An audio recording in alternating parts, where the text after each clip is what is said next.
자, 원소에 대해서 알아보는데, 외울 게 엄청 많습니다. 외울 게 많아요. 그래서 이제, 이 족별로 아셔야 되거든요. 족별로. 네. 족이 18족이 있는데, 1번 1족, 2족 이렇게 18족까지 있어요. 특별히 이렇게 이름이 있는 족이 있어요. 17족을 할로젠이라고 해요. 할로젠이라고 하고, 1족은 알칼리 금속 뭐 이렇게 얘기하고 2족은 알칼리 토 금속 이렇게 얘기하고 여기까지도 마찬가지긴 한데 나머지는 뭐 탄소족, 질소족, 산소족 여기는 이제 비활성 기체 뭐 이렇게 얘기를 해.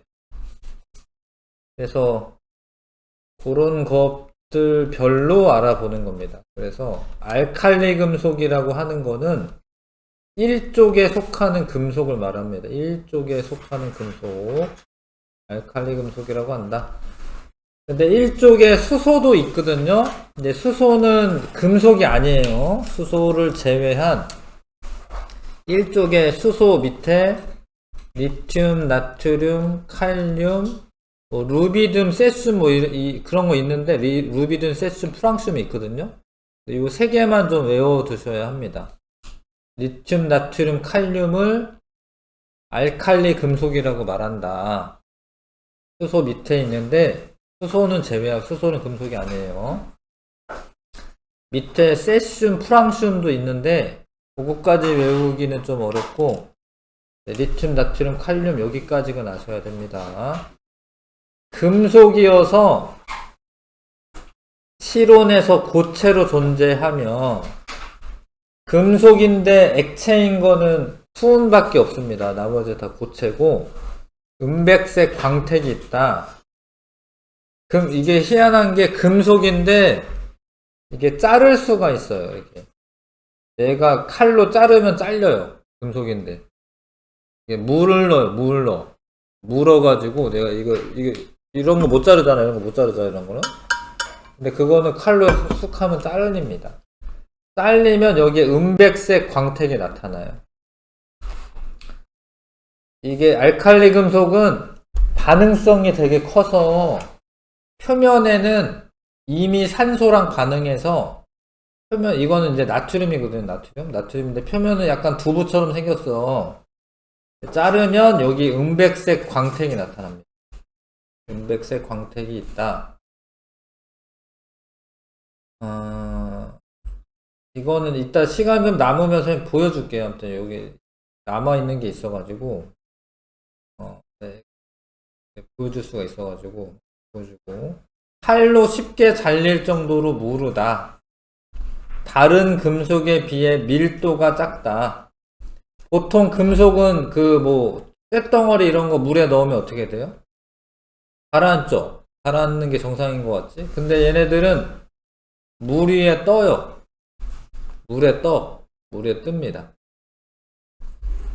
희한한 애들이지. 리튬, 나트륨, 칼륨은 물보다 밀도가 작아서 물에 뜬다. 물에 넣으면 떠. 근데 떠있진 않고 이게 폭발하듯이 막 칙 하면서 폭발하는데 하여튼 어찌됐건 뜹니다. 여기 보면은 이제 요 칼륨이나 나트륨이나 리튬을 물에다 넣은 거야. 그럼 여기에 떠있는 거야. 이렇게 떠있는 거야. 이렇게. 물에 뜹니다. 알칼리 금속은 금속 원소로 금속은 열 전도성과 전기 전도성이 다 있어요. 전기 잘 통하고 열도 잘 통하고 화학적 성질이 이런 일을 해. 얘네들은 산소랑 잘 반응해서 산화물 M이라고 쓴 거는 이 M은 뭐 메탈을 의미하지. M에 리튬이나 아니면 나트륨이나 칼륨 이런 게 들어가요. 산소랑 결합하면 Li2O 이런 식으로 산화물이 되는 거야. 이렇게 써보세요. 이렇게 자꾸 써야지 뭐가 좀 익숙해지거든요. 산소랑 결합한 거를 산화물이라고 해. 산화물. 산소화 되었다. 이거는 중학교 때도 배운 건데 얘네가 1족이야. 1족. 그러면은 양성자가 전자가 하나가 떨어져서요, 1가 플러스 양이온이 돼요. 근데 산소는 2가 마이너스야. 그래서 얘네랑 얘네 전하량이 같으려면 이거 두 개랑 얘 하나랑 결합해야지 전하량이 같은 거예요.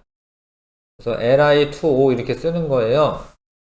Na2O 이렇게 산화 나트륨이고 K2O 이렇게 써야 돼. 이제 산소 하나에 칼륨 두 개. 이런 거 이렇게 쓰는 거 이거 자꾸 쓰셔야 됩니다. 그래서 요런 반응을 한다. 산소는 O2로 존재를 해. O2.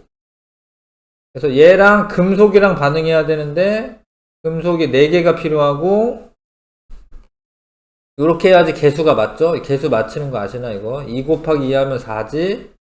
여기 4 써져 있죠? 그 다음에 요거 1 곱하기 1이지. 1 곱하기 2 하면 2죠? 여기 2 써져 있죠? 요러면 개수가 맞는 거죠? 요렇게. 이게 중요한 게 뭐냐면 얘네들은 같은 족이니까 비슷하게 한다라는 거예요. 화학적 성질이 비슷하다라는 거예요. 산소랑 반응할 때도 이렇게 비슷하게 하고 물 속에 들어가서도 비슷하게 반응하는데 물과 반응하면 수소기체가 발생해. 얘네들은 전자를 하나씩 주는 애들이에요. 그러니까 리튬이 예를 들어서 있다. 물하고 반응한다. 물에 수소가, 여기 수소가 있잖아, 수소가 전자가 좀 모자란 상태로 있는데 요거 물 분자 2개 필요하고요. 이걸 다 설명하려면 좀 어려운데 물을 요렇게 생각하셔야 돼. 물을 H 플러스랑 OH 마이너스랑 결합한 거 요렇게 생각하시면 얘가 전자가 어떤 거니, 얘가 전자가 모자란 거니 뭐 남는 거니. 플러스 쓰는 게 전자가 모자라는 거예요, 남는 거예요? 모자라는 거죠? 모자라는 겁니다. 플러스가 전자가 모자란 거예요. 그럼 얘는 전자를 하나를 주고 싶은 애야. 왜 주고 싶냐면 몇 쪽이지? 89쪽에 보시면 89쪽에 보세요. 저번에 잠깐 설명했는데 리튬은 가장 바깥쪽 껍질에 전자가 한 개 있어요. 한 개 있죠? 나트륨도 가장 바깥쪽 껍질에 전자가 몇 개 있니? 한 개 있죠? 자, 양성자랑 전자는 잡아당기는 힘이 있어. 근데 안쪽에 있는 애는 바깥쪽에 있는 애보다 가깝죠? 플러스랑 원자 핵이랑. 그러면은 이 두 개는 이 플러스 3이 엄청 세게 잡아당기고 있어요. 왜냐면 가까우니까. 근데 얘는 얘보다 멀리 있잖아요. 그래서 2개까지는 되게 세게 잡아당기는데 그거 바깥에 있는 애는 잡아당기는 힘이 약하니까 얘는 떨어지기가 쉬운 거야. 그래서 리튬은 전자가 하나만 떨어지는 거야. 하나만. 그러니까 얘 하나를 잘 줘, 얘를.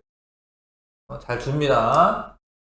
나트륨도 보면 가장 바깥쪽 껍질에 전자가 몇 개야? 하나죠, 하나. 안쪽에 있는 애들은 얘가 플러스 11이니까 플러스 3일 때는 여기 안에 있는 전자 2개는 꽉 잡아당길 수가 있는 힘이 있는데 플러스 11이면 요거 2개도 잡아당기고 요거 바깥에 있는 요 8개도 잡아당길 수 있거든요. 여기까지는 얘가 꽉 잡아당길 수가 있는데 얘는 좀 느슨한 거. 얘는 맨 바깥쪽에 있어가지고 그래서 얘는 잘 떨어지기가 쉽다라고 이게. 그래서 리튬이나 나트륨은 지네들끼리 있으면은 뭐 줄 애가 없지만 누군가 받고 싶은 애가 이렇게 있어. 얘한테 전자를 주는 거예요. 얘한테. 왜냐면 얘는 양성자만 이렇게 있고 전자가 모자라잖아. 그러면은 여기 있는 전자를 하나를 이렇게 뺏어올 수가 있는 거지. 이해 가실까? 그래서 물이 H 플러스랑 OH 마이너스라고 이렇게 결합한 거라고 생각하시면 리튬이 전자가 하나가 남는데 걔를 얘한테 주는 거예요. 얘한테 줍니다. 그러면은 리튬이랑 물이랑 반응을 하는 건데 수소한테 주면 얘는 남거든요. 그러면은 OH-가 두 개가 남아요. 그러면 여기 이 두 분자에서 수소가 하나씩 떨어져서 두 개가 결합해서 수소 기체가 생기고 나머지 얘도 두 개 반응해야 됩니다. 전자를 두 개 줘야 되니까. 리튬 이온이 두 개가 생겨요. 그런 반응이 일어나. 그래서 수소 기체가 막 발생해. 이해하시나? 잘 모르겠어요. 잘 모르면은 그냥 외우셔야 돼요. 물에다가 이 알칼리 금속을 넣으면 뭐가 발생해? 수소가 발생해. 그거 최대한 설명한 건데 잘 이해 안 가면 물에다 알칼리 금속 집어넣으면 수소가 발생한다. 이걸 외우셔야 돼요. 나중에 여러 번 하다 보면은 알게 되고 뭐 이거는 이제 전자 이동이나 이런 거랑 관계가 있어서 알칼리 금속은 물과 반응하면 뭐가 발생해? 수소가 발생한다. 발생합니다. 그 다음에 여기 남는 애가 OH-거든요. 얘가 많으면 얘 수산화 이온인데 얘가 많으면 뭐지? 염기성이에요. OH-가 많으면 염기성입니다. 염기성. 그래서 요 실험을 할 때 물에다가 페놀프탈레인 용액을 떨어뜨리고 나서 실험을 하는 거예요. 페놀프탈레인 용액은 염기성에서 어떤 색이 돼요? 붉은색, 이거 붉은색이라고 해요. 보라색이라고 안 해. 이거 하여튼 붉은색으로 바뀌어. 자, 다시 잘 봐. 물이 들어있는 수조에 페놀프탈레인 용액을 떨어뜨린 후 리튬, 나트륨, 칼륨 조각을 넣으면 수소 기체가 발생해요. 여기 지지직 하면서 발생합니다. 그리고 물과 반응한 수용액은 염기성이 된다. 왜냐면 수산화 이온이 생기니까. 그래서 색깔이 어떻게 변한 거예요, 이게? 붉게 변한 거예요. 염기성이 되면 이제 붉게 변하는 겁니다. 그 다음에 잘 보시면 칼륨은 거의 터졌어요. 이게 뻥 터지는 거예요. 이게 불난 거예요, 이게. 그래서 반응을 누가 격렬하게 하냐면 리튬보다는 나트륨이 좀 더 격렬하게 하고요. 나트륨보다는 칼륨이 더 격렬하게 해요. 이러다가 뻥 터져요, 얘가. 그러면 왜 격렬하게 하냐? 자, 잘 봐. 리튬은 요게 떨어지는 거고, 나트륨은 요게 떨어지는 거고, 이 밑에 있는 칼륨은 양성자가 19개가 있고요. 전자가 19개가 원래 있는데, 첫 번째 껍질에 2개 있고, 그 다음 껍질에 8개 있어요. 하나, 둘, 셋, 넷, 다, 여, 여덟.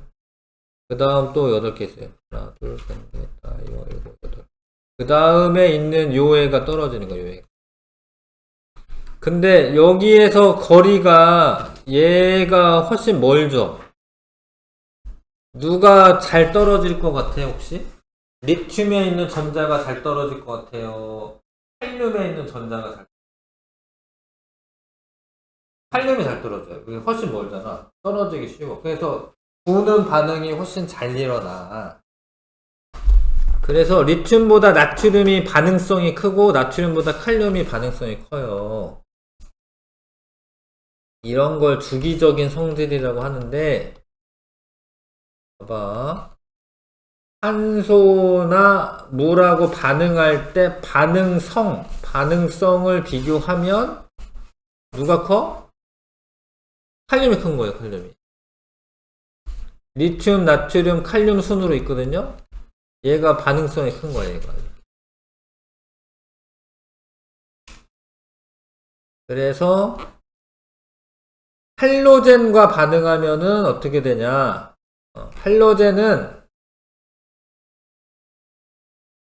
플로린이나 염소나 브로민을 말해.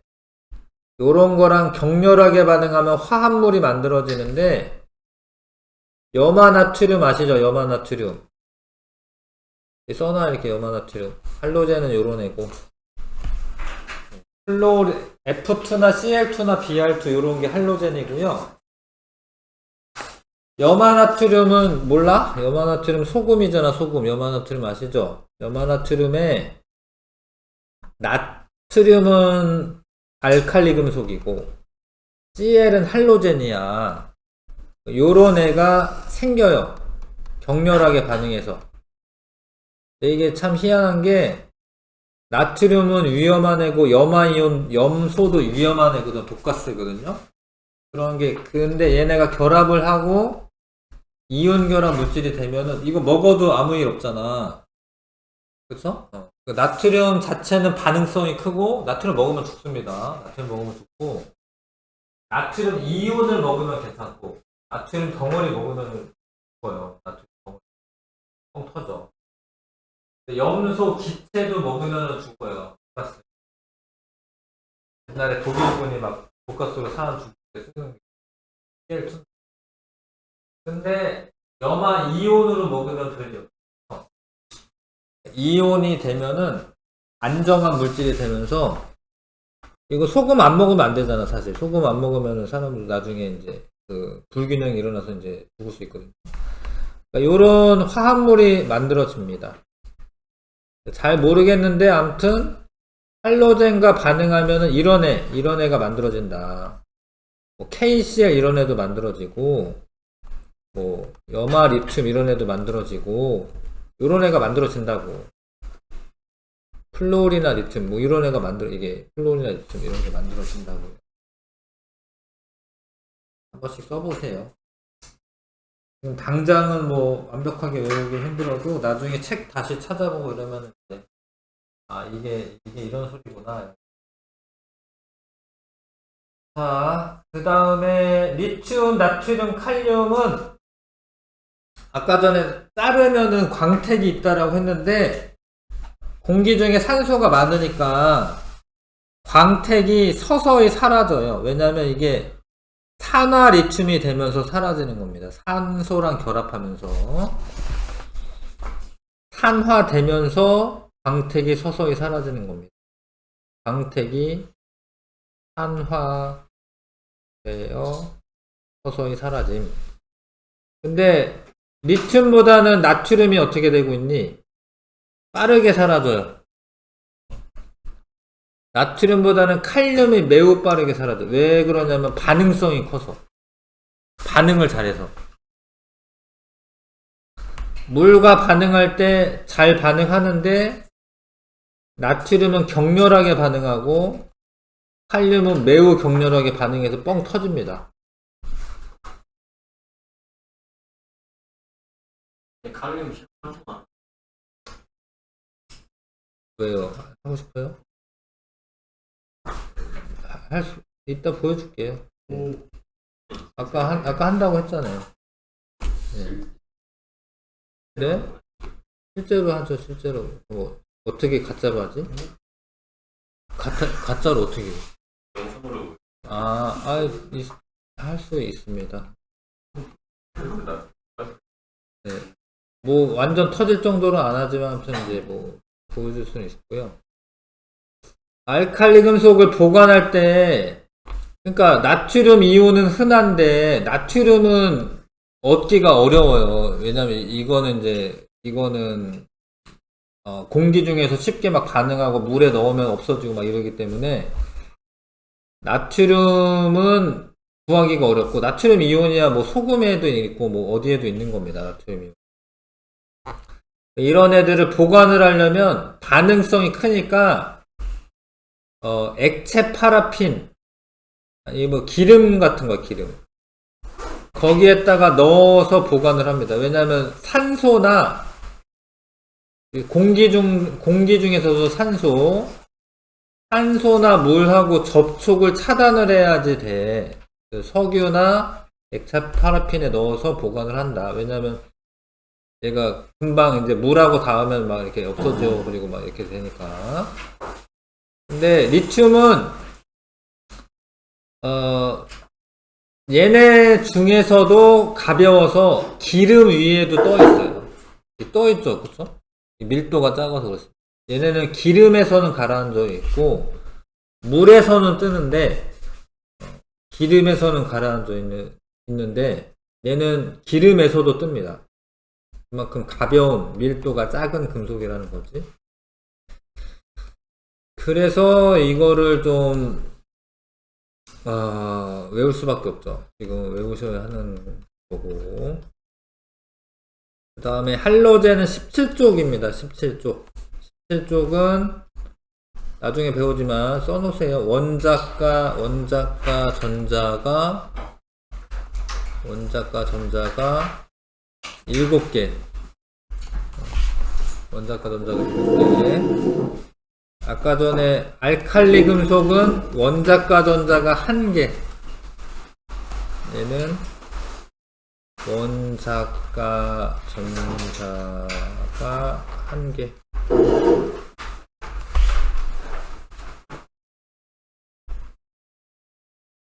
그러면은 원자가 전자가 1개인 애들은 전자를 잘 주는 그런 반응을 하는데 이게 옥텟 규칙이라고 하는 게 있어요. 옥텟 규칙이라고 해서 8개가 채워지면 안정해진다. 이런 규칙이 있어. 얘네들은 원자가 전자가 7개거든요. 그럼 하나를 더 채우면은 안정해지는 거야. 자, 얘도 이 상태를 보면 봐봐요. 원자가 전자, 가장 바깥쪽 껍질에 있는 게 원자가 전자예요. 하나, 둘, 셋, 넷, 다섯, 여섯, 7이죠? 여기 하나만 더 채우면은 네온이랑 비슷해지거든요.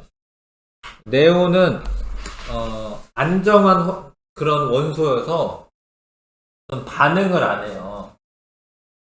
그래서 하나를 더 채우면은 얘처럼 돼요. 얘도 하나를 더 채우면 얘처럼. 근데 얘네들은 하나를 잃어버리면은 18쪽처럼 되는 거예요. 여기에 이제 여기 2주기니까 여기 1주기에 있는 애들은 수소랑 헬륨이 있죠. 헬륨은 전자 배치가 가장 바깥쪽 껍질에 이렇게 2개 있습니다. 이렇게. 얘가 만약에 없어지면은 얘처럼 되는 거예요. 이렇게. 얘가 안정한 물질인데.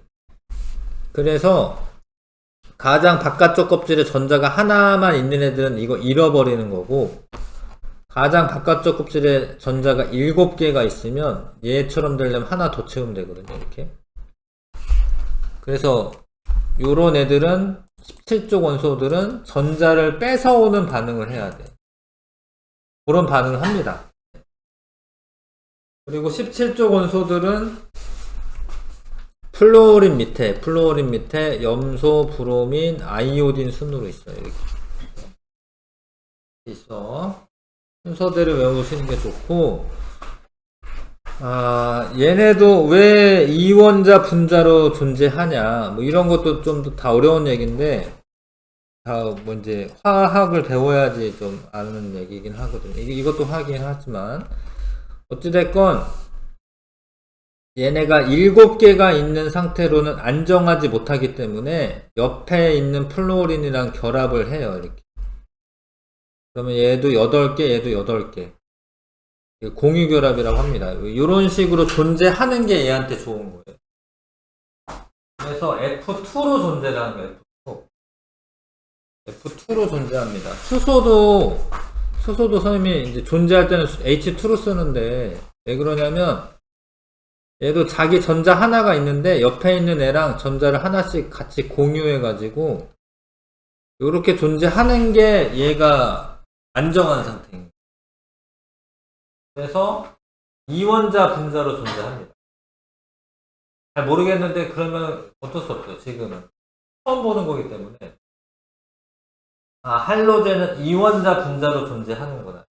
이렇게 외우시는 거야. 어쩔 수 없어요. 이거는 나는 최선을 다해서 지금 설명하는 건데, 사실. 원자가 전자가 7개여가지고요. 8개가 되려면 옆에 있는 애랑 붙어서 공유 결합을 해야 돼요. 그래서 Cl2 이렇게 존재하는 게 얘한테 좋은 거야. 산소도 지 혼자 있으면 불안정한데 O2로 있으면 안정한 거야. 산소. N도 질소도 N2로 존재를 합니다. O2, N, 지 혼자 있지 않아요. 이런 건 이제 옥텟 규칙이라는 거 만족하기 위해서 결합을 하고 있는 상태가 안정한 거예요. 그래서 어쨌든 이런 애들은 뭐라고? 이원자 분자로 존재한다. Br도 Br2, I2 이렇게 존재합니다. 근데 플로린과 염소는 여기까지는 기체예요, 기체. 옅은 노란색 기체, 황록색 기체. 브로민은 유일하게 또 액체야, 액체. 비금속 중에서 유일하게는 브로민이 액체입니다. 금속 중에서는 수온이 액체고, 여기는 액체. 이건 이제 분자 간의 인력이 점점 커져서 그런 건데, 요거는 고체입니다, 고체. 고체. 그래서 요 순서대로 얘네 둘은 기체, 분자 간의 인력 좀 더 커져서 액체, 고체 해요. 그 다음에 할로젠 이런 애들은 기본적으로 비금속이기 때문에 열 전도성과 전기 전도성은 없어요, 없어. 아까 알칼리 금속은 열 전도성, 전기 전도성 있었죠. 없어. 할로젠은 반응성이 매우 커서 다른 원소와 잘 반응하고, 아까 전에 염화나트륨 같은 거 이제 만드는 이유 되는 게 나트륨이랑 염소 기체랑 반응하면 이건 2개 들어가야 됩니다. 그러면 염화나트륨이 이렇게 뻥 생깁니다. 이게 불꽃이 튀기면서 소금이 만들어집니다. 소금. 염소 기체도 엄청 위험한 애고 나트륨도 엄청 위험한 애인데 반응을 해. 얘네로 있는 게 좋은 거예요. 이렇게 있는 게 안정한 거야. 얘가 펑 터지고 얘가 소금이 나. 그래서 요거는 할로젠 아니라 알칼리 금속. 여기에 리튬이나 나트륨이나 칼륨이 들어가면 되고요. 여기는 플로린이나 염소나 브로민이나 아이오딘 들어가면 돼. 그럼 할로젠과 알칼리 금속 반응해서 뭐 이런 게 막 있는 거야. 이것도 있고 뭐 이런 것도 있고 이런 것도 있고 뭐 이런 것도 있고 이렇게 있는 거야. 짝을 맞추면은 이거 다 있는 거예요. 이렇게도 있고 이렇게도 있고 이렇게도 있고 이렇게도 있고 이렇게 다 있는 거야. 이렇게 화합물이 다 있어요. 이렇게 만들어진 물질들이 만들어지는 거예요. 1대1로 결합해서. 그 다음에 할로젠은 수소랑 반응을 하면은 HF, 이거 수소 화합물, 수소랑 결합한 화합물, HF, HCl, HBr, HI 이런 게 있는데 요 애들 다 뭐냐면 산이에요, 산. 산성이야, 산성. HCl이 산성인 건 아시죠? 염산. 다른 애들도 다 산성이에요. 수소 화합물. 물에 녹으면 산성을 나타낸다. 그 다음에 이제 반응이 아까 전에 알칼리 금속에서는 누가 더 크다고 이제 리튬, 나트륨, 칼륨에서는 요 순서에서 얘가 반응성이 큽니다. 밑으로 내려갈수록 반응성이 큽니다. 더 격렬하게 반응하고 이래. 주기율표 상에서 리튬, 나트륨, 칼륨으로 갈수록. 근데 이거는 전자를 주는 반응에서는 주기가 크면 전자가 저 바깥에 있으니까 떨어지기가 쉬워서 그랬는데 할로젠에서는 쟤네들은 전자를 주지만 얘네들은 전자를 뺏어와야 돼. 뺏어와야 돼. 플로린, 염소, 브로민, 아이오딘 있거든요. 위로 갈수록 뺏기가 쉬워요. 왜냐면 이거는 그 껍질이 작아야지 전자를 뺏기가 쉽죠. 껍질이 작아야지 원자 핵하고 거리가 가까우니까. 반응성이 위로 갈수록 이게 증가. 얘가 반응성이 크다. 얘가 이렇게 반응성이 크다. 그러니까 제일 위험한 건 얘입니다. 여기에서 플로린이 제일 위험하다.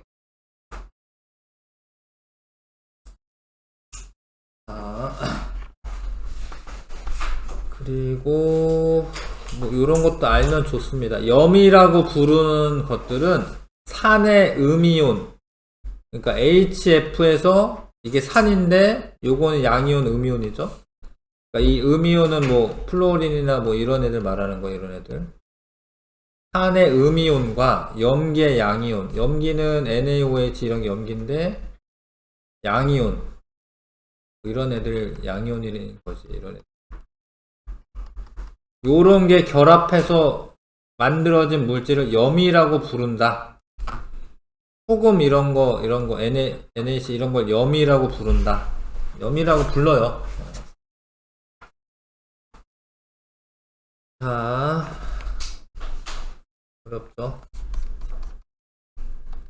근데 뭐 사실 외워야 되는 겁니다. 자, 알칼리 금속은 실온에서 고체 상태로 존재하며, 여기까지 맞고, 매우 단단한 금속이 아닙니다. 물은 금속이야. 물은 금속이야. 그래서 얘를 칼로 자를 수가 있어요. 내가 뭐 파워가 있어서 자르는 게 아니라 이렇게 칼로 자르면 잘립니다. 알칼리 금속은 물과 반응하여 수소기체를 발생하며 수용액은 염기성이다. 페노프탈레인 용액 붉게 변하고 염기성이다. 맞아. 할로젠은 주기율표에서 17쪽에 위치한다. 맞습니다. 17쪽 원소가 맞고요. 할로젠은 실온에서 모두 기체 상태로 존재한다. 아니죠. 플로린이랑 염소는 기체인데 브로민은 액체고 아이오딘은 고체야. 아이오딘은 고체 상태로 존재하는 겁니다.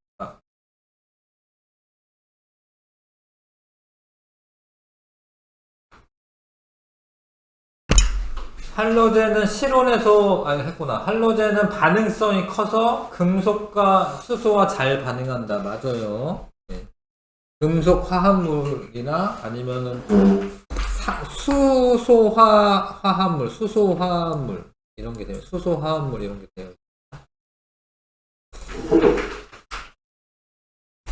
그러는 이유를 이 전자 배치로 설명을 할 거고, 일단은 여기 좀 볼게요. 자, 90쪽에. 자, 이게 리튬인데요. 리튬이 지금 약간 검은색으로 되어 있죠? 이거는 산소랑 결합하면 검은색으로 되어 있고, 자르면 그 안에는 은백색으로 되어 있어요. 자르면. 그리고 얘를 물 페노프탈렌 용액에 넣는 거야. 넣으면은 이제 얘가 이식하면서 수소기체 발생하고, 페노프탈렌 용액은 중성일 땐 무색이지만 기성이면 붉게 변하는 거야. 이거는 이제 다량의 열을 방출하기 때문에 매우 위험하다. 이걸 넣을 때 너무 크게 넣으면 안 되고 쌀알 크기 정도로 해야지 적당하다. 조금 이따 할게요. 금방 좀 이따 해봅니다. 자, 칼로 자르면 은백색이었다가 여기가 까맣게 되는 게 산소랑 반응해서 그래. 산소랑 반응해서. 리튬 집어넣으면은 여기 이렇게 붉게 변하고요. 근데 요런 실험할 때 이제 약간 유독가스가 발생해. 왜 그러냐면 얘가 기름 같은데 이렇게 넣어놨잖아요. 그래서 이게 격렬하게 반응하면서 유독가스가 발생합니다. 원래 수소기체가 발생하는데 그 기름 성분이 있어가지고, 그래서 이따가 좀 옆에 가서 잠깐 하고 여기 와서 좀 이따가 해야겠다. 하여튼 그렇다라는 거. 좀 이제 환기가 되는 데서 해야 돼서 옆 강의에서 할게요. 이따가. 그리고 리튬보다는 나트륨, 칼륨이 훨씬 더 격렬하게 반응한다. 그래서 하고,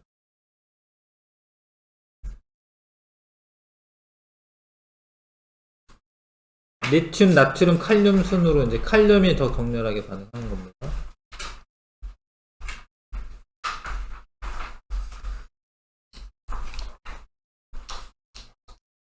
여기 문제 풀려져 있는 거 있나요? 94쪽에? 4번까지 4번까지 돼 있어요?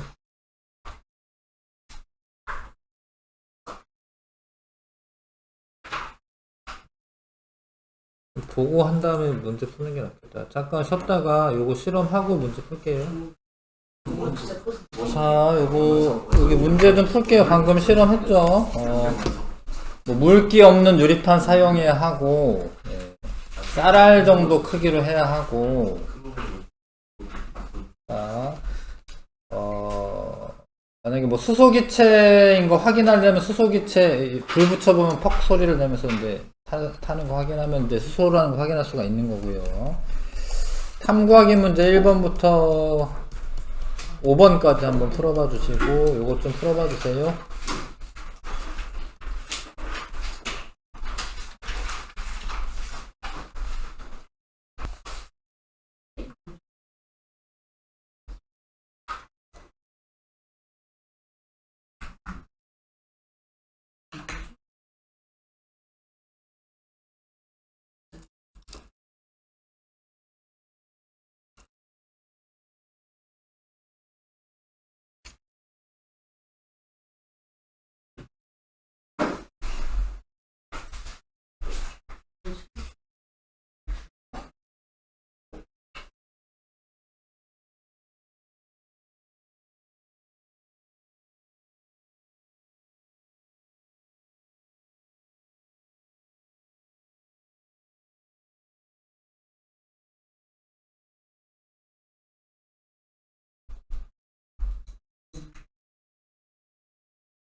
자, 리튬, 나트륨은 칼로 쉽게 잘리지만 칼륨은 칼로 잘리지 않는다. 아니죠.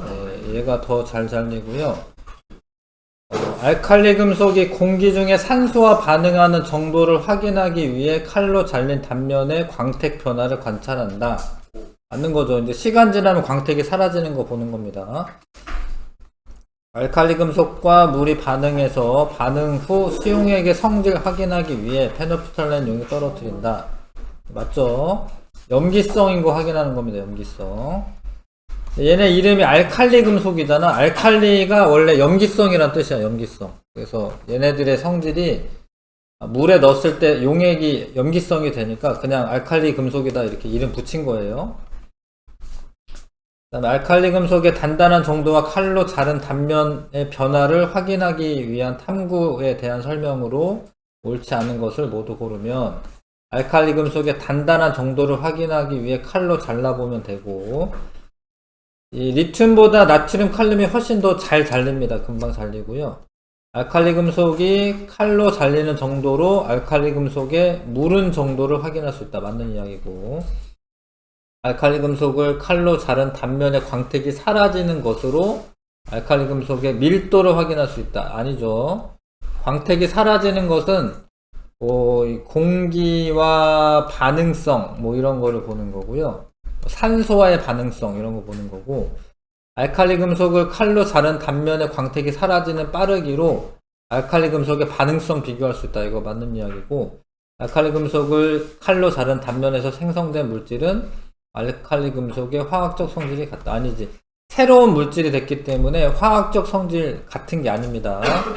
광택이 나지 않고 뭐 전기 전도성 이런 거가 떨어지고요. 금속 표면, 그 산화된 금속 표면은 전기 전도성이 떨어지거든요. 3번, 5번 고르시면 되겠네요. 자, 그 다음에 뭐 이거 떨어뜨리면 수소기체 발생하는데 수소가 가벼우니까 위로 이렇게 가거든요. 수소가 이렇게. 이 수소가 이제 뻥 터질 겁니다. 그래서 A에 들어있는 수용액의 색깔 변화는 붉은색으로 바뀐다. 그걸 쓰면 되고, 그 다음에 리튬이 발생했을 때 발생하는 기체의 종류 수소 실험 결과 이제 퍽 소리를 내며 탄다. 퍽 소리를 내며 탄다. 이렇게 구분하시면 되겠습니다. 불이 잘 타오르면은 산소고 퍽 소리를 내며 터지는 거죠. 그러면은 수소가 됩니다.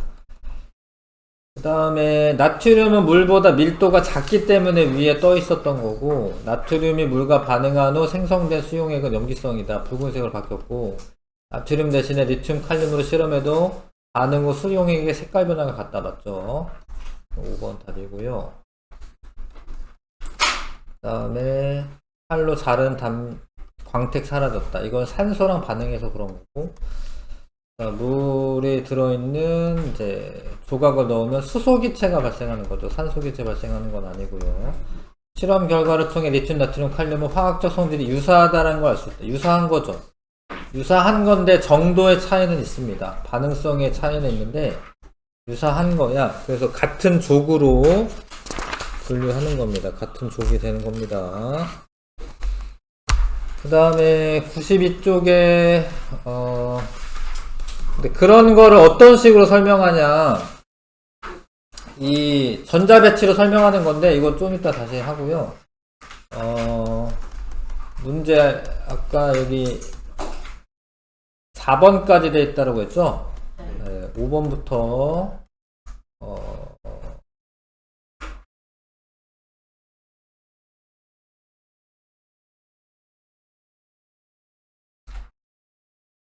8번까지만 할게요. 5번부터 8번까지만 해보겠습니다.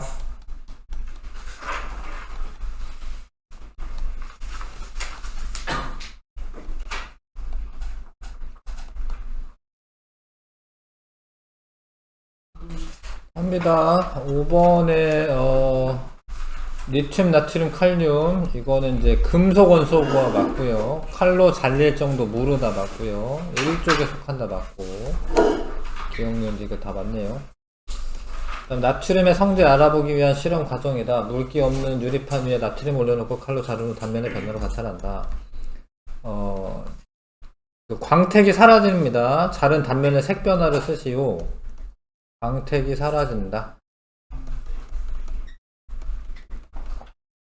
쓰면 되고, 페놀프탈렌 용액을 두세 방울 떨어뜨린 물에 쌀알 크기의 나트륨 조각을 넣은 후 수용액의 색깔 변화를 관찰한다. 붉은색으로 변한다.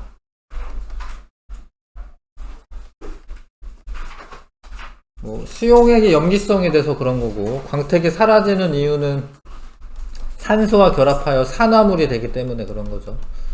그 다음에 7번. 위 실험에서 리튬, 나트륨, 칼륨이 물과 반응하여 같은 결과가 나타나는 까닭을, 이거는 이제 좀 더 설명했어야 되는 거구나. 원자의 전자 배치와 관련하여 설명하시오. 얘네들이 이제 원자과 전자가 모두 한 개만 있어서 그렇거든요. 일단 답을 쓸게요. 이제 설명은 다시 해야 될 것 같은데, 화학 반응에 관여하는 원자과 전자가 한 개로 모두 같기 때문이다. 요거 다시 설명하고 해야겠네. 1번까지만 일단 풀고 앞에 넘어와서, 자, 전자 배치에 대해서 7번까지만 일단 풀게요. 그 다음에 88쪽 펴주시고요. 자, 그래서 저런 게 왜 유사하게 나타나느냐, 그거를 이제 전자의 배치로 설명을 합니다. 기본적으로 원자는 원자 핵과 전자로 이루어져 있는데, 원자 핵에는 양성자와 중성자로 되어 있고요. 양성자는 양전하를 띠고 중성자는 전하가 없어요. 양성자 개수가 만약에 하나, 둘, 셋, 넷, 다섯, 6개면 전자도 6개가 붙어요. 하나, 둘, 셋, 넷, 다섯, 6개. 양성자 수에 의해서 전자 수가 결정됩니다. 그걸 일단 아셔야 되고, 근데 그 전자들이 마구잡이로 있는 게 아니라는 거예요. 전자가 규칙성 있게 이렇게 배치가 된다라는 거야. 그 전자 배치의 원리. 전자는 에너지 준위가 낮은 전자 껍질부터 채우는데, 그 애가 원자핵과 가까운 전자 껍질이 에너지 준위가 낮은 거예요. 그러니까 플러스랑 마이너스는 가깝게 있는 게 좋은 거야. 그래서 가깝게 있는 애가 가장 안정한 상태인 거예요. 요 애를 멀리 떨어뜨리려고 하면 에너지를 줘야 되거든요. 그러니까 가장 낮은 에너지 상태는 원자에게 가깝게 있는 애가 에너지가 가장 낮은 거예요. 거기서 전자를 더 멀리 이제 떨어뜨리려면 에너지를 흡수를 해야 됩니다. 에너지를 줘야 됩니다. 이거는 저번에 이제 스펙트럼 설명할 때도 비슷한 얘기 한 건데, 빛 에너지를 흡수했다가 들떴다, 이거 들떴다라고 합니다. 들떴다가 원래대로 돌아올 때 빛이 방출되는 거랑 비슷해요. 그래서 어찌됐건 이제 가장 에너지 준위가 낮은 게 원자 핵에 가까운 게 에너지 준위가 낮은 겁니다. 근데 첫 번째 전자 껍질은 최대 2개까지만 전자가 들어가요. 왜냐면 공간이 좁아요, 공간이 좁으니까 여기 막 8개가 막 이렇게 들어갈 수가 없어요. 왜냐면 전자들끼리는 반발력이 있으니까. 첫 번째 껍질에는 2개까지만 들어가고, 두 번째 껍질은 최대 8개까지 전자가 배치가 됩니다. 그래서 만약에 1번이다 그러면 양성자 1개고 전자를 1개만 배치하면 돼. 첫 번째 껍질에 1개만 배치하면 돼요. 이해하시죠? 근데 6번이다 그러면 양성자가 6개고 전자 6개인데 첫 번째는 2개까지만 그리고 나머지 남는 4개를 그 다음 껍질에 그려야 되는 거지. 하나, 둘, 셋, 넷. 이해하시죠? 6개 그릴 때 12개를 그려야 된다. 마그네슘 12번이다. 첫 번째 껍질에 2개 그리고 두 번째는 8개까지만 최대 8개라고 했어. 그 다음 남는 게 2개죠. 왜냐면 이제 2개, 8개, 10개 채웠잖아요. 그러면 나머지 2개니까 맨 바깥쪽 껍질은 2개가 있어요.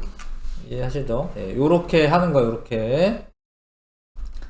이게 규칙성이 있게 되어 있어요. 마구잡이로 되어 있지 않습니다. 첫 번째, 두 번째, 세 번째, 네 번째 이렇게 에너지 준위가 높아집니다. 껍질 수가 증가할수록. 그래서 이제 요게 엄청 중요한 건데, 원자과 전자라고 하는 거는 이거를 가로 읽으셔야 돼. 읽을 때 원자가 전자라고 읽지 않고 이게 조사가 아니고요. 바깥쪽에 있는 그런 뭐 가에 있다 뭐 이런 얘기 하잖아요. 뭐 가 쪽에 있다 뭐 바깥쪽 가 이런 의미야. 이게 조사가 아니에요. 원자과 전자라고 읽으시면 되고, 가장 바깥 전자 껍질에 있는 전자로 가장 바깥 껍질에 있어야 돼. 근데 그 뒤에 말도 중요합니다. 화학결합에 참여해야 합니다. 화학적 성질을 결정하는 중요한 요소이다. 원자과 전자는 원소의 화학적 성질을 결정하는 중요한 요소이다. 원자과 전자 가장 바깥쪽에 있는 전자인데 화학결합에 참여하는 전자여야 한다. 자, 그러면 이제 전자 배치를 이렇게 하는 거예요. 아까 배운 바대로 만약에 3개다 그러면 이제 4개, 이건 5개구나. 5개다 그러면은 첫 번째 껍질에 2개, 나머지 3개는 그 다음 껍질. 6개다 전자가. 그럼 첫 번째 껍질에 2개, 나머지 4개는 그 다음 껍질. 이렇게 배치를 하다 보면은 이제 네온에 가면은 첫 번째 껍질 2개고 그 다음 껍질에 8개죠. 그 다음에 11번이 되면서는 어떻게 해야 돼? 여기에다가 하나를 껴넣는 게 아니라 어떻게 해야 돼? 그 다음 껍질에다 이렇게 그려야 되지? 이해하시죠? 그러니까 두 번째 껍질은 8개까지만 채워라 이거야. 첫 번째는 2개까지만 채우고.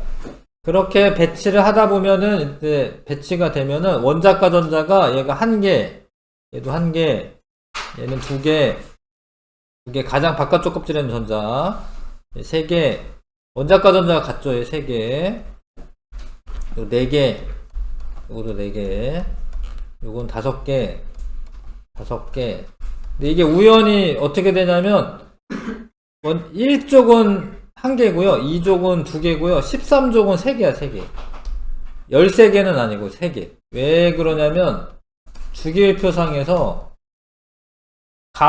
이제 중간에 10개가 있어요. 여기에. 여기 이제 D 궤도에 채워지는 전자가 10개가 있습니다. 1, 2 다음에 여기가 13이 돼, 13. 그래서 이게 1개, 2개, 3개, 4개, 5, 6, 7, 8개 이렇게 가는데, 여기 이제, 1에 1의 자리에 있는 숫자만큼이 원자과 전자가 돼요. 14가 되는 건 아니고. 이해하세요? 그러니까 1족하고 2족까지는 2개인데 13족은 3개야, 3개. 여기가 10개가 들어가요, 여기. 근데 이거 우리가 배울 때는 여기는 잘 안 배워. 여기는 대학교 가서 배우고 20번까지만 배웁니다. 이렇게 전형 원소라고 해서. 물론 나오기는 해요, 중간중간에. 왜냐면 철이나 아니면 뭐 은이나 뭐 이런 게 중간중간 나오는데 이게 뭐 원자과 전자가 몇 개다 이런 것까지는 이제 뭐 특별한 경우만 외우시는 거고요. 나머지 20번까지는 외워야 되는데 여기 중간에 10개가 이제 건너뜁니다. 그래서 2 한 다음에 여기가 3이 아니라 13이에요. 13, 14, 15, 16, 17, 18 이렇게 가야 돼요. 그래서 이렇게 세우는데 자, 잘 봐요. 중요한 게 있어요. 근데 여기 1이면 1, 2면 2, 3이면 여기 3, 4, 5, 6, 7 여기 갔는데 여기 8이 아니라 빵이죠? 이게 원자과 전자가 여기가 왜 빵이냐면 8개가 있긴 한데 이거 엄청 중요한데 얘네들은 화학 결합을 안 해요. 화학 결합. 네온이나 아르곤 이런 애들은 18족 원소는 거의 화학 결합을 하지 않아. 그래서 원자과 전자가 0이야. 왜 그러냐면 아까 원자과 전자의 정의가 뭐였냐면 화학 결합에 참여하여야 한다라는 거야, 전자가. 그래서 원자과 전자가 18쪽은 8이 아니고 그냥 0이 되는 거예요. 결합을 안 해요. 결합 안 합니다, 얘네들은. 네. 자, 그래서 같은 주기에 속하는 원소들은 전자 배치에서 전자가 들어있는 껍질 수가 같아요. 2주기에 속하는 애들은 얘네가 2주기인데 껍질이 1개, 2개, 1개, 2개. 껍질 수가 같은 애들은 2주기. 껍질 수가 3개인 애들은 3주기. 주기가 같은 거는 껍질 수가 같은 거예요. 근데 더 중요한 거는 껍질 수가 아니라 원자과 전자예요. 왜냐하면 화학 반응을 다루기 때문에 화학 반응이 유사한 거는 원자과 전자 수가 같으면 화학적 성질이 비슷하거든요.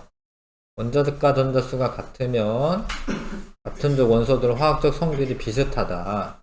완전 똑같은 건 아니죠. 정도의 차이가 있죠. 그래서 원소들의 원자과 전자 수는 족번호의 끝자리 수와 같다. 요거 13이면 요 3, 14면 4, 15면 5. 근데 얘만 8쪽은 예외로 화학 결합을 하지 않기 때문에 원자과 전자 수는 0이 된다. 알겠습니까? 자, 그래서 원소가 이게 패턴이 있다, 주기성이 있다. 그 주기성이 나타나는 까닭이 원자 번호가 커짐에 따라 원자 번호는 양성자 수죠. 화학적 성질을 결정하는 원자과 전자 수가 주기적으로 변하기 때문이다. 이거 문장이 엄청 중요한 문장이고요.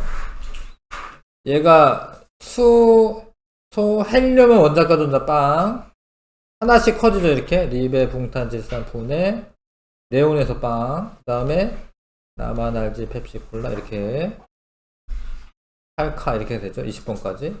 그래서 1번인 애들은 성질 비슷하고 원자과 전자가 2개인 애는 또 비슷하고 이렇게. 그래서 주기적인 성질이 나타난다. 이거를 화학하는 사람들이 엄청 오랫동안 밝혀낸 거예요. 한 200~300년, 적어도 한 200년? 200년 정도는 이제 어떤 원소가 있고 어떤 원소가 있는데, 얘는 왜 이렇고, 막 이렇게 막 실험을 하다가 이제 밝혀낸 겁니다. 그 원인이 원자과 전자수다. 이거까지 알아낸 거죠. 네. 그래서 뭐 예전에는 화학하는 사람들이 이렇게 마술사 같은 사람들이었던 거예요. 그냥. 막 섞어가지고 뻥 해가지고 뭐 이상한 거 만들고 막 그랬던 사람들인데, 그런 원리가 이렇게 숨어 있는 겁니다. 자, 원자핵 주위의 전자는 특정한 에너지 준위를 갖는 전자 껍질에 존재하며, 전자는 에너지 준위가 낮은 전자 껍질부터 차례대로 채워집니다. 가장 안쪽 껍질부터 채우는 거고, 주기율표에서 같은 모에 속하는 원소들은 전자가 들어있는 전자 껍질 수가 같다. 전자 껍질 수가 같은 건 뭐야? 주기예요, 주기. 주기가 같으면 껍질 수가 같은 거, 껍질 수. 같은 족은 원자과 전자 수가 같은 겁니다. 주기는 전자 껍질 수. 1주기면은 전자 껍질 하나. 2주기면 2개. 그러니까 족은 원자과 전자 수가 같은 겁니다. 근데 화학적 성질을 결정하는 거는 누구예요? 원자과 전자 수, 족. 얘가 화학적 성질을 결정하는 겁니다.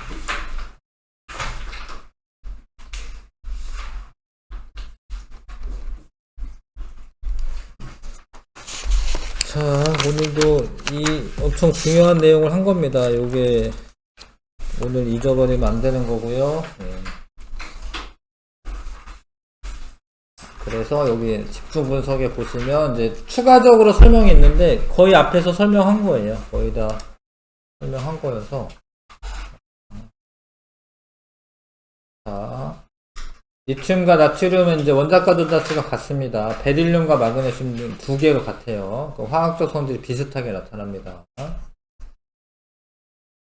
알칼리 금속의 반응성도 아까 본문 설명하면서 선생님은 대부분 했습니다. 사실 하긴 했고요. 이거 좀 읽어보시면 좀 도움될 거고, 이것도 다 본문 설명할 때 다 했고요. 이것도 다 설명했어요. 이제 얘네들은 전자를 잃어버리는 그런 반응을 하는데, 칼륨이 원자에게서 거리가 멀기 때문에 얘가 떨어지기 쉽다. 떨어지기 쉬운 거는 반응성이 큰 거다. 얘가 반응성이 칼륨이 제일 큰 이유가 원자 핵과 원자과 전자 사이 거리가 멀어서요. 훨씬 떨어지기가 쉽다. 전자 껍질 원자 번호가 클수록 원자과 전자가 들어있는 전자 껍질이 원자에게서 멀리 떨어져 있기 때문에 전자가 떨어져 나가기 쉽다. 그래서 칼륨의 반응성이 더 큰 거다. 되셨지요? 그러면 8번부터 17번까지 한번 해보시고요. 이쪽에 95쪽입니다. 8번부터 1번까지.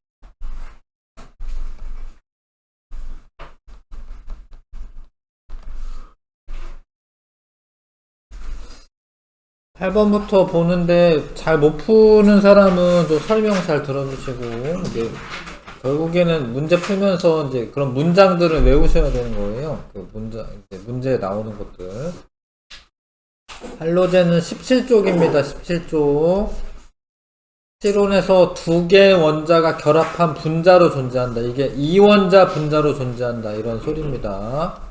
F2, Cl2, Br2, I2 이런 식으로 이런 거를 이제 분자라고도 하고, 아무튼 이렇게 분자로 존재하고 반응성이 커요. 커. 다른 원소와 잘 반응합니다. 반응성이 큽니다. 위험합니다. 얘네들. 수소와 반응하여 생성된 물질은 수용액이 산성입니다. 산성. HF라던가 HCl이라던가 HBr 다 산성입니다. 산성. 특히 염산은 HCl이죠. 산성. 문제 풀면서 이 내용을 외우셔야 합니다.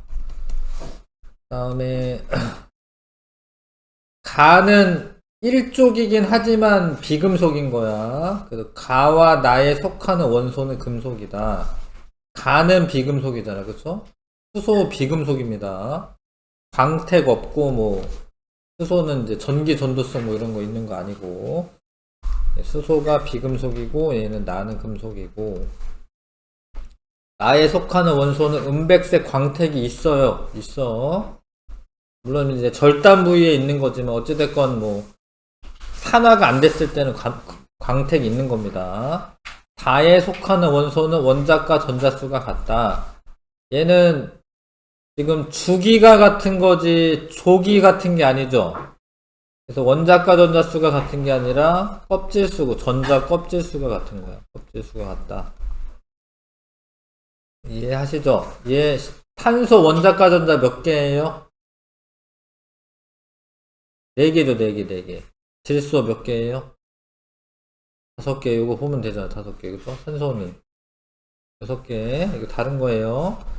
라에 속하는 원소는 원자 번호가 작을수록 반응성이 크다. 이거 맞는 이야기인데, 반응성이 이렇게 돼, 반응성, 이렇게. 이게 반응성. 얘네가 전자를 잘 뺏어오기 더 잘 뺏어와요. 여기선 반응성이 이렇게 돼, 이렇게. 거꾸로예요. 여기랑 여기 반응성 거꾸로야, 반응성. 칼륨이 크고 얘는 플로린이 큽니다. 그림 그리세요. 이렇게. 반응성은 여기는 밑으로 내려갈수록 큰 거고, 얘는 위로 올라갈수록 큰 거고, 원자 번호가 작을수록 큰 거고, 알칼리 금속은 원자 번호가 클수록 큰 거고. 그림이 이렇게 그려보셔야지 좀 이렇게 머릿속에 남습니다. 니은, 리을. 자, X의 전자 배치 모형이다. 이거는 이제 플로린입니다. 왜냐면 9번이고요. 양성자 9개. 17쪽이다. 7개인 거 세시면 돼봐. 하나, 둘, 셋, 넷, 다, 여, 7. 17쪽. 원자 번호가, 원자과 전자가 7개면 17쪽. 그 다음에 실온에서 1개 원자 상태로 안정하게 존재한다. 그게 아니라 2개 분자. 2개 분자. 2개 원자가 결합한 이제 분자. 하여튼 틀렸고. CL의 화학적 성질과 비슷하다. 비슷하죠?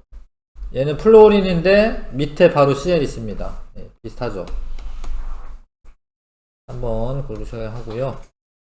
그 다음에 원자에서 원자핵 주위에 전자가 존재하는 궤도 A와 B를 무엇이라고 하냐? 전자 껍질. 전자 껍질이라고 하면 되고요. 에너지 준위가 더 낮은 거. A가 더 낮습니다. 에너지 준위가 낮다. 이건 하여튼 에너지가 낮다 이런 거야. 에너지 준위가 낮다. 에너지가 낮은 거는 더 가깝게 있는 게 에너지가 낮은 거.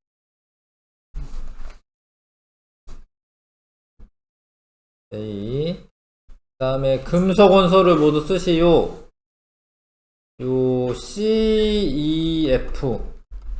요게 리튬, 나트륨, 칼륨, 요거 칼슘, 요거 금속입니다. CF. 그 다음에 전자가 들어있는 전자 껍질 수가 3. 그럼 3죽이 있는 애 고르시면 되고, C랑 D. 전자 껍질 수가 3개다. 이거는 이제 3죽이다. 원자과 전자수가 가장 큰 거, 여기일 것 같지만 이제 B를 골라야 돼, B. 얘네 둘의 원자과 전자 몇 개예요? 얘네 원자과 전자? 0입니다, 0. 8이 아니라, 얘네 원자과 전자 0이고, 요거는 7이고, 7. 원자과 전자 7이고.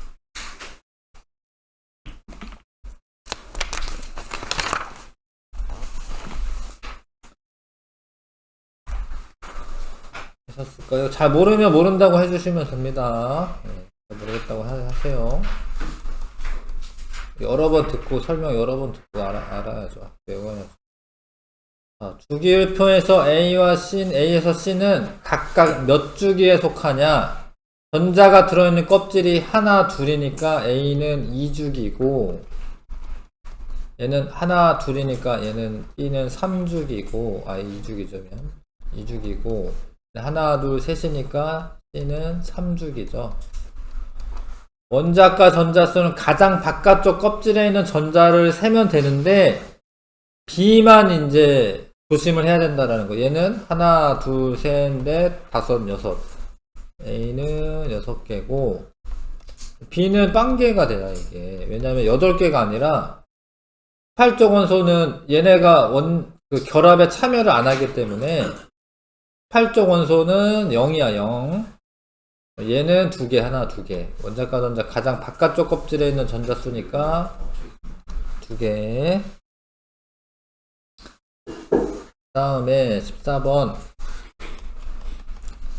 원자 번호가 3인데 원자과 전자수 1개래요. 전자가 들어있는 전자 껍질 수 2개죠, 2개. 그러니까 첫 번째 껍질에 2개 채우고 그 다음 껍질에 하나 채운 거죠. 그 다음에 얘는 원자과 전자가 7개인데 전자가 들어있는 껍질 수가 2개래. 그럼 첫 번째 껍질에는 몇 개를 채웠겠어요? 몇 개 채웠겠어요? 2개를 채우고 그 다음 7개 채운 거지. 이해하실까 이거? 2개 채우고 7개 채우니까 원자 번호는 9번이 되는 거예요. 알겠어요? 그러니까 전자 껍질 수가 2개인데 원자과 전자가 7개니까 얘는 이제 두 번째 껍질에 7개 채웠다는 소리거든요. 첫 번째 껍질은 2개 채울 거 아닙니까? 그래서 2 더하기 7에서 9가 되는 거고. 알겠어요? 원래는 얘는 11개의 전자를 채워야 돼. 그런데 첫 번째 2개 채우고 그 다음에 8개 채우고 그 다음에 하나 채워야 돼. 11개를 채울 거 아니야. 그쵸? 그래서 껍질이 첫 번째, 두 번째, 세 번째에서 껍질 수가 3개고, 원자과 전자 수는 몇 개예요, 그러면은? 1개지. 가장 바깥쪽 껍질에 1개 있어야 되잖아. 아시겠어요? 그래서 기억은 9가 맞고요. A와 B는 같은 주기다. A와 B는 2주기지, 2주기.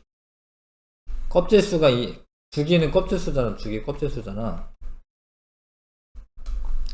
A와 C의 원자과 전자수가 같다. 1, 1 같죠? 1, 1. 하나 같죠? 아실까? 이거 아실까요?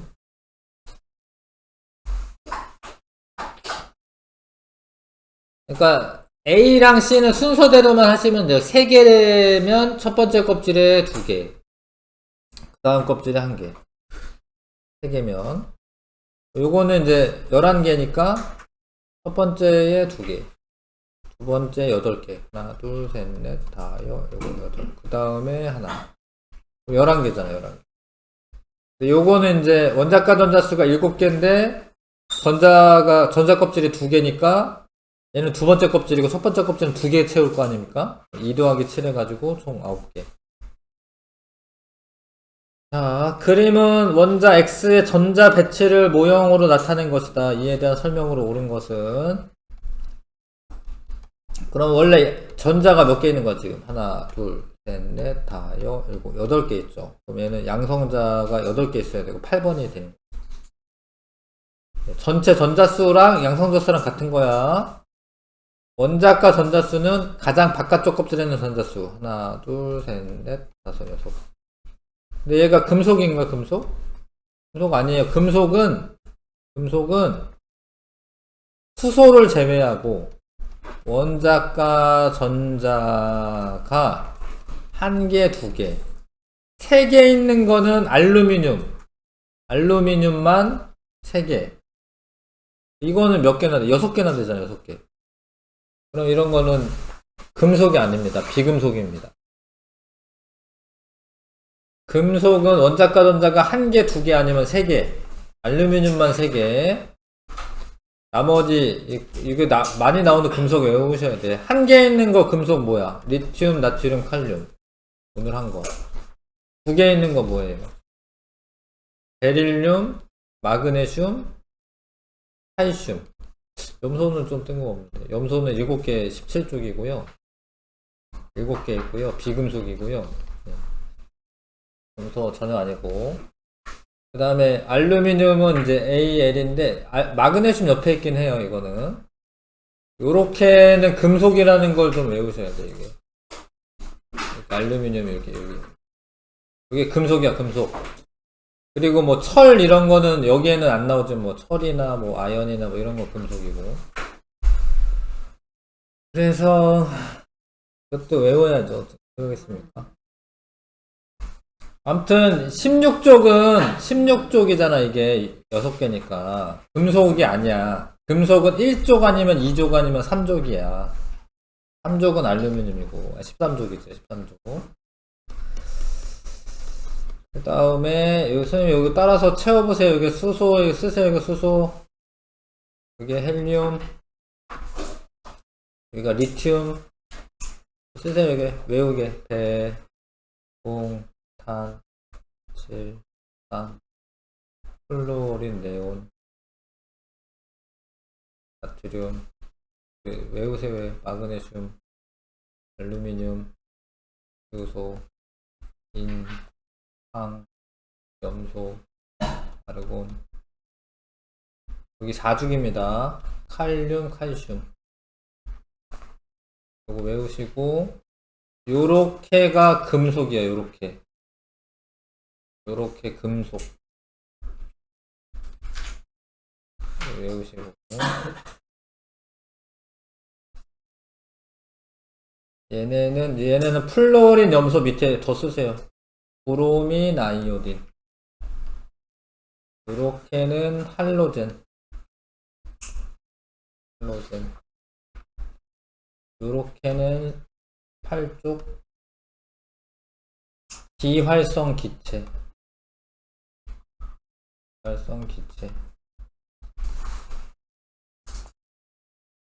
그거 쓰면서 외우는 거예요. 그래서 A는 비금속이다. 비금속이고, 금속 빼곤 비금속이야. 요거는 준금속이고, 여기는 준금속이고요. 준금속. 나머지는 비금속이야. B는 비금속이다. B는 금속이다. 맞죠? 옳지 않은 거 찾으라고 되어 있습니다. 맞고. B와 C. 근데 내가 쓴 B랑 C는 원래 원소기호고, 문제 풀 때 B랑 C는 여기 있는 B 말하는 거지. B랑 C는 전자가 들어있는 전자 껍질 수가 같다. 같아요? 같지. 왜냐면 이제 2죽이잖아. 같이 2죽이잖아. B랑 C는 2죽이잖아. 2죽이. 두 개로 같은 거지. C랑 E. 여기 C랑 E. 원자과 전자수 다르다. 틀렸지. 이거 같은 족이잖아. 같은 족. 세로줄. 같지. 세로줄 원자과 전자수 같은 거잖아요. 그 다음에 D는 두 번째 전자 껍질에 전자가 최대로 채워져 있다. 요게 전자가 최대로 채워져 있는 거지. 얘는 첫 번째 전자 껍질에 최대로 채워져 있고, 얘는 8개에 최대로 채워져 있는 거지. A에서 E 중 원자 번호가 가장 큰 것은 2다. 2지. 원자번호는 순서대로잖아요. 지금 1번, 2번, 3, 4, 5, 6, 7, 8, 9, 10. 요거는 17번. 18, 19, 20. 2지. 원자 번호가 제일 큰 거는 2가 맞죠. 어?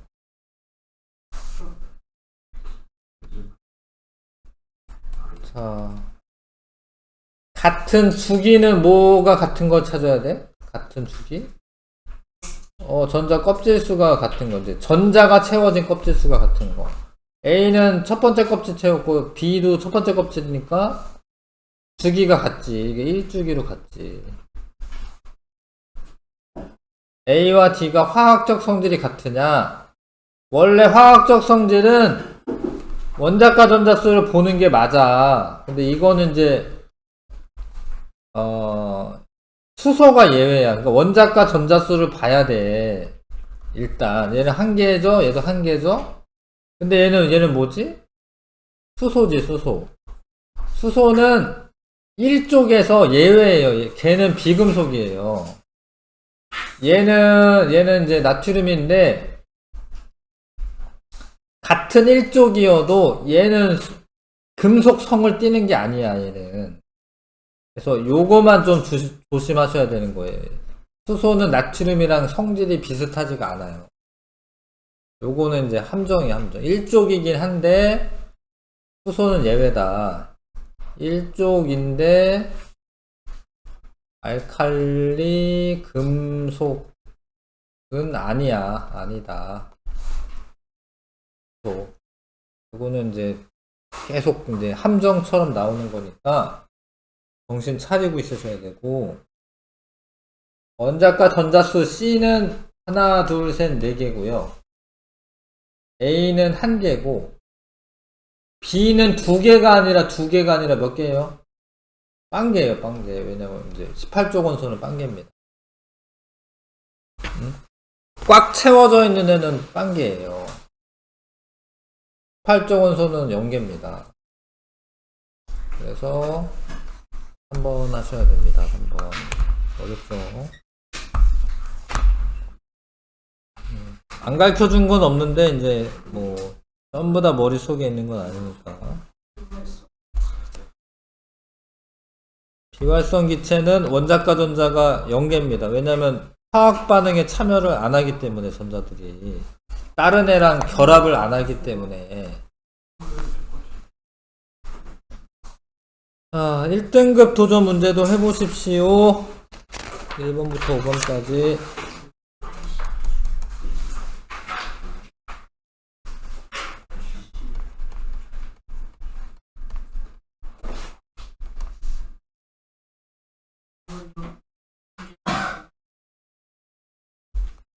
잘 읽어보시고.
아무튼 문장을 잘 읽으셔야죠. 이게 2주기 원소라고 돼 있어요.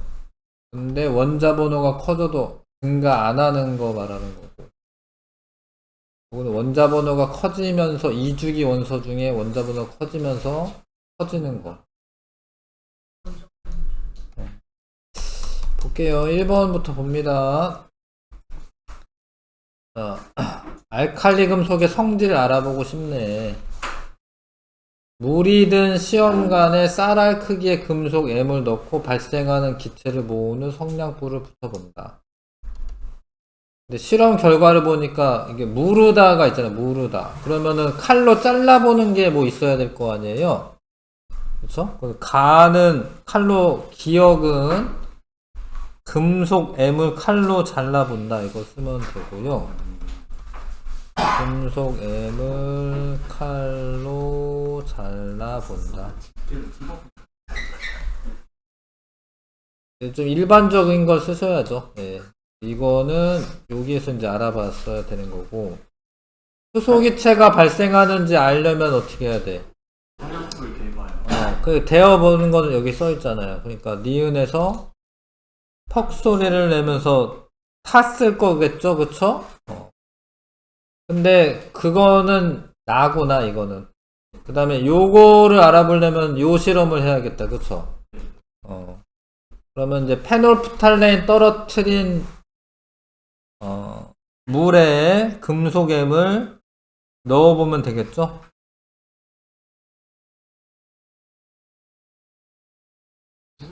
여기 있구나. 물이든 시험관에 떨어뜨렸구나. 그러면은 용액에 페놀프탈레인 용액을 떨어뜨려 본다.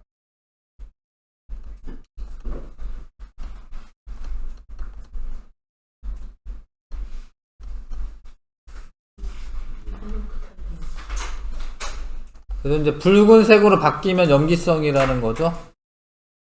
이해하실까요? 실험 결과가 이런 게 나와야 되니까. 다음에 2번에 주기율표의 일부를 나타낸 것이다. A는 1족이어도 A는 수소니까 알칼리 금속이겠습니까? 아니죠. 얘부터 알칼리 금속이 되니까. 리튬, 나트륨, 칼륨 얘부터. 얘는 아니래니까. 수소는 알칼리 금속 아니래니까. 자, B와 D는 화학적 성질이 비슷하다. 얘를 제외하고는 같은 족이면은 화학적 성질이 비슷한 거야. A와 D 중 원자과 전자수는 C가 가장 크다. C는 원자과 전자 몇 개예요? 6개죠, 6개. 얘는 2개, 얘는 1개. 그러니까 C가 제일 원자과 전자수 큰 거죠? 4번. 그 다음에, 전자가 들어있는 전자 껍질 수랑 원자과 전자 수의 차, A에서 B 뺀 다음에 절대값 씌우면 하여튼 뭐 큰 거에서 작은 거 뺀 거죠. A에서 D는 요런 것 중 하나다. 리튬은 몇 주기죠, 몇 주기? 2주기죠, 2주기. 2주기죠. 근데 원자과 전자는 몇 개죠? 한 개죠. 그러면은 이 값이 얼마야, 이 값이? 1이죠, 1 써놓고. 플로린 2주기죠. 플로린 원자과 전자 몇 개죠? 7개죠. 그럼 이거 절대값 씌우면 얼마겠어요? 5죠, 5. 나트륨은 3주기죠, 3주기. 원자과 전자 한 개인 거 아시죠? 2죠, 절대값 씌우면. 염소는 몇 주기죠? 3주기, 3주기. 원자과 전자 몇 개죠? 7개. 얼마죠? 4죠, 4. 그럼 이렇게 매칭하면 되지. 이렇게 써져 있는 대로 하면 되지. 염소고. 5는 플로린이고 얘고. 2 나온 거는 나트륨이고, 그쵸?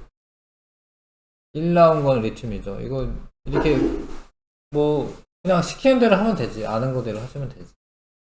A가 리튬이고 B와 C는 같은 축이냐? 맞죠? 3주기 3주기죠, 2개.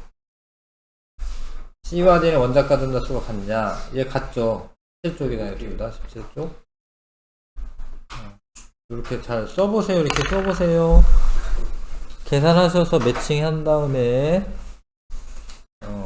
써져 있는 거 비교하시면 됩니다.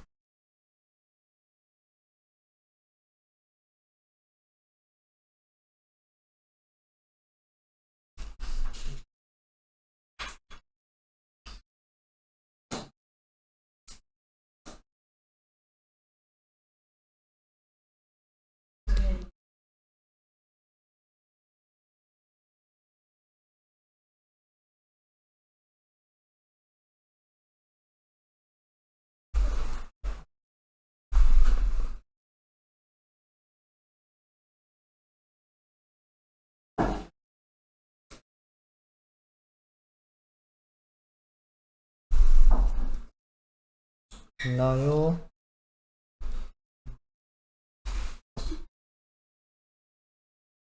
다음에 4번에 넘어가도 돼요? 네. 됐어요, 이거. 그 다음에 A에서 C 중 하나이다. 물과 가능한 수용액은 염기성이다. 그러면은 나입니다, 나. A가 물과 왜냐면 이런 거는 이제 알칼리 금속인데 얘는 수소니까 아니래니까. 그래서 A는 나죠, 나. 그 다음에 원자과 전자수는 이거 남은 게 2개지 이제. 얘 원자과 전자수 몇 개예요, 얘? 빵이죠, 빵이에요. 그쵸. 원자과 전자수 빵. 얘는 1개죠? B가 C보다 크다. 그럼 B가 가죠? C가 다고. 이해하세요? 18쪽 원자과 전자수 0이잖아요. 그러니까 B가 C보다 크다. B가 이제 간 거지. 그래서 A는 나고요. A 나. 나아가다.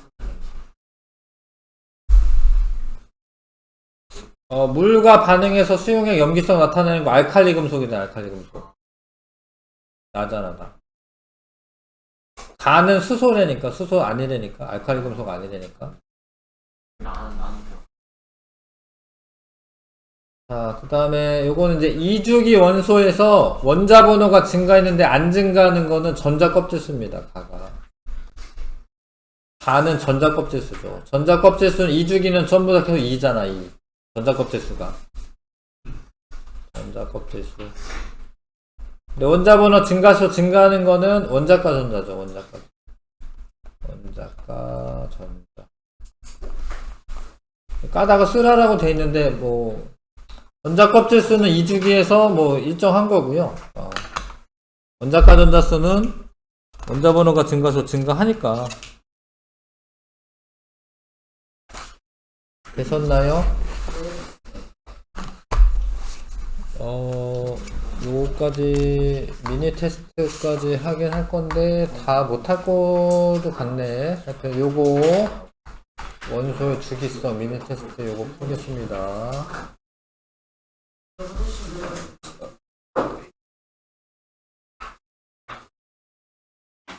다 못하면 숙제를 한 다음에